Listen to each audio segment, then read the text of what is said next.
Hello, welcome to a new episode of Chinese Brand. I'm Hubert. I'm pretty I was pretty busy recently, which is why I couldn't make a new episode. I was busy playing the game GTA 5. I know it's an old game that was published at least I guess like 10 years ago. I didn't I couldn't finish it because I was always like busy with something else until recently I heard that the GTA 6 is coming.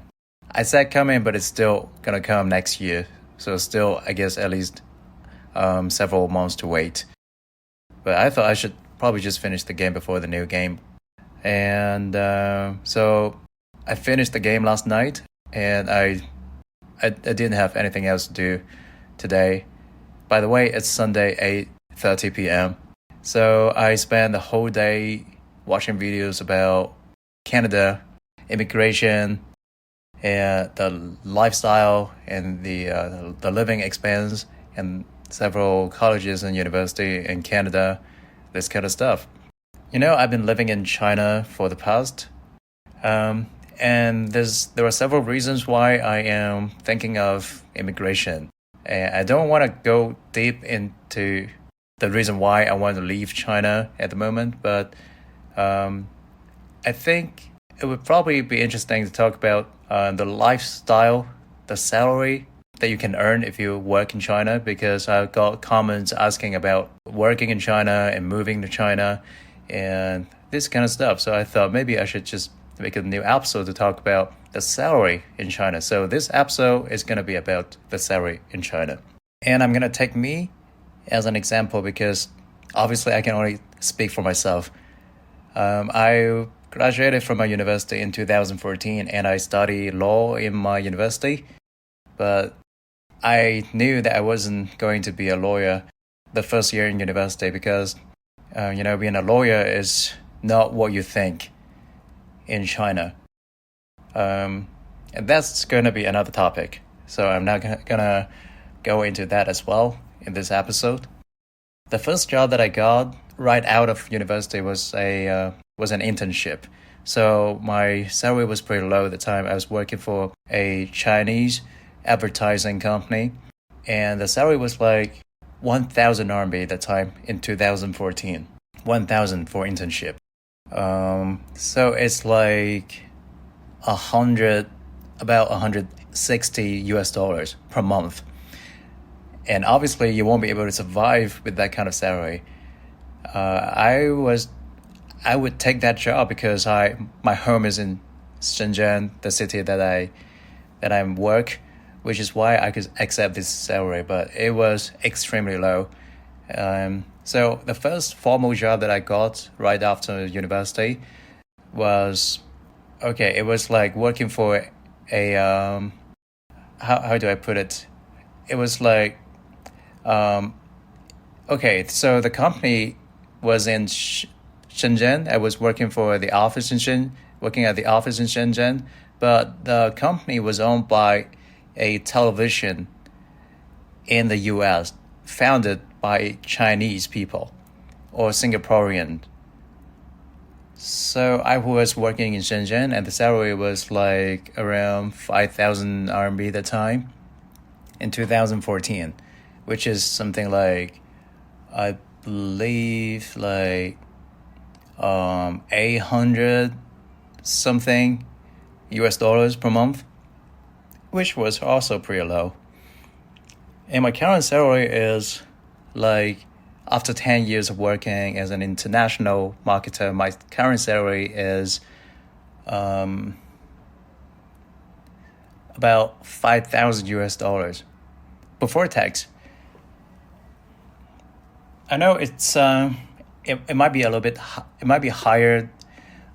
It might be considered high compared to some countries, but it might be considered pretty low compared to some regions and countries, because I know that a teacher right after university in Hong Kong can earn like 30,000 Hong Kong dollars per month, which is pretty high actually.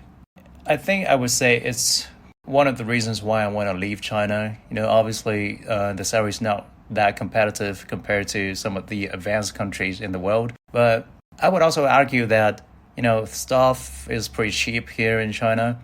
The rent that I pay for the apartment that I'm living in right now is like about 6,000 RMB per month, which is like $1,000. The food is cheap.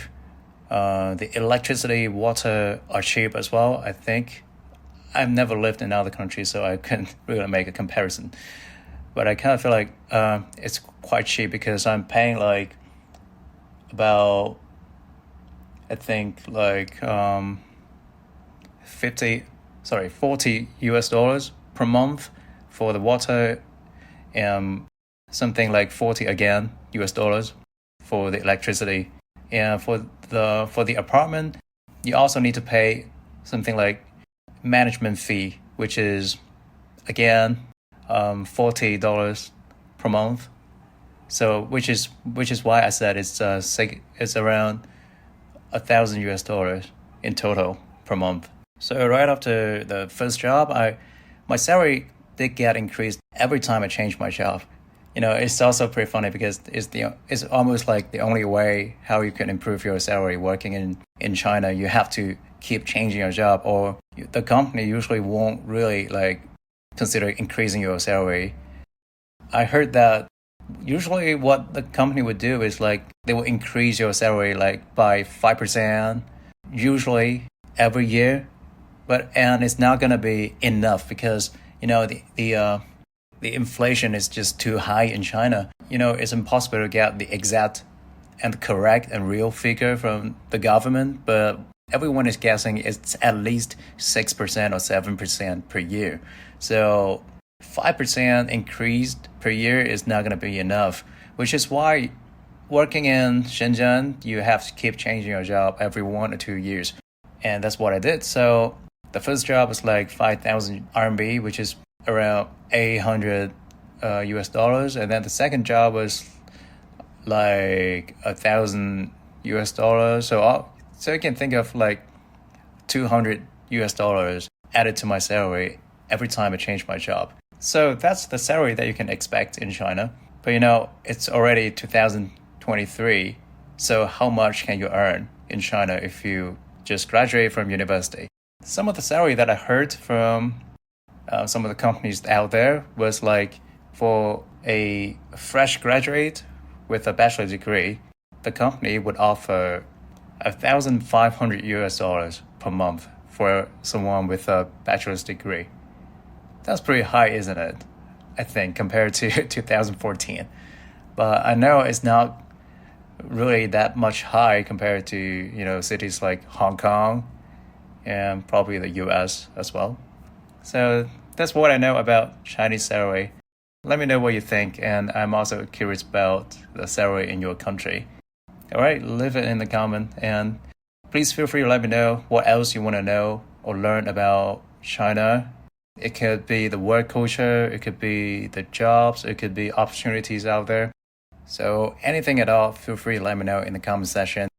Thank you for listening to this episode, or if you're watching on YouTube, thank you so much. And I'll try to make another episode next week. See you then.